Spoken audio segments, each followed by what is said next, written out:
Greetings and peace to you. I hope you're well and in good health, of a sober mind, and in spiritual equilibrium. Today we continue our recitation of Imitation of Mary, Book 2, Chapter 7, Love and Esteem of Humiliations. My God, observance of the law of purification must have meant a deep humiliation for your Holy Mother, for that law was meant only for ordinary mothers. The bright virginity for which she showed herself so solicitous at the Annunciation was, in a sense, obscured in this religious ceremony. But she knew that shame and humiliation would one day be your own lot, and she was happy to be able to resemble you. The more you set her apart from other women, the more she wanted to be lost among them and to hide her special privileges. A soul that, like Mary, seeks only to please God, takes little account of esteem from men, and is not greatly responsive to their homage. One of your prophets says it is better to be a lowly servant in the Lord's house than to have all the pomp and splendor with which the children of this world surround themselves. Virtue is, in fact, safer in a lowly, humble condition than amid honors and distinctions. If it is unknown and hidden from the eyes of man, it is all the more resplendent in God's sight. True virtue alone has a claim on God's attention. If it is unknown to men, or even scorned by them, it regards itself as all the more fortunate. Providence that watches over the just often leads them by the path of humiliation to the goal of glorious reward.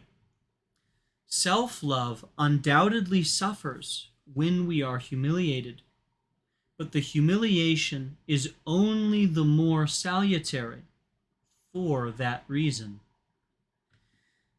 The saints thanked God for the insults they suffered as for a special grace. If I do not feel the same way, it is because I am still a wholly earthly and fleshly man, and therefore do not seek God. Many saints have asked God for great humiliations because their desire of perfection was great. If I do not have the same courage, let me at least accept submissively the humiliations he sends for my good. I can honor the Lord more through a humiliation accepted with resignation to his will than through even the sublimest gift.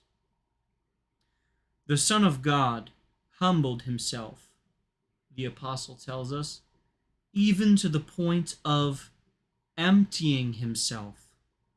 That is the model I must try to imitate.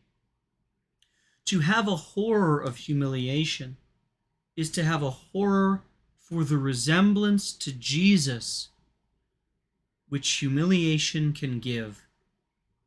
If God allows me many humiliations, it is because he wants to make the image of his Son perfect in me.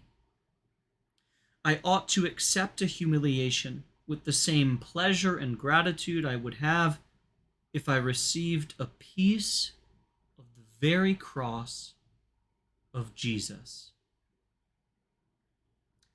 Thus ends the reading for today. I'll piggyback on this like I did in the last reading, with a slightly different inflection.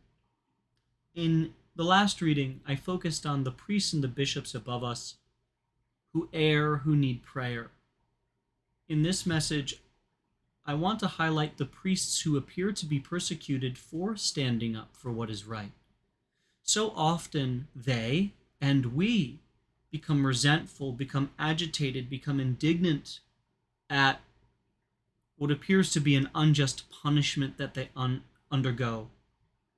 But according to the heart of Our Lady and the mind of the Church, as found in this wonderful book, and in light of Hebrews chapter 12, which I encourage you to go read for yourself, it is evident that we are to receive every trial and tribulation as a gift from God, not as a persecution of the enemy, even though that might very well be what it is on a certain level.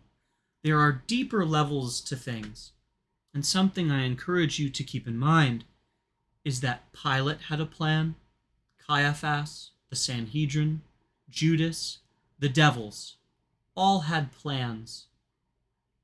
And behind all of them, like an onion, at the center, at the core, or at the base of the reality, God had a plan. And he weaved through their plan, allowing their plan to unfold as they willed, with the ultimate end in mind of threading the needle, pulling the noose, and making a mockery of the whole thing. And so we too should have confidence in God. He is in control. And whether a priest you know has been directly targeted and persecuted for saying the right thing, or whether he is in the hands of our Father and is being disciplined to be more perfectly formed to the image, in reality, the two things are one thing, and we should much rather focus on the good God is doing and desires to do, and not surrender our merits to indignation, bitterness, resentment, or accusation, but bear up manfully and courageously under the hand of God. Pray for the coalition of canceled priests, that they would not lose merit, but with great joy embrace the disciplines that they undergo. God bless you. God love you. God's peace to you. Please pray for me as I pray for you.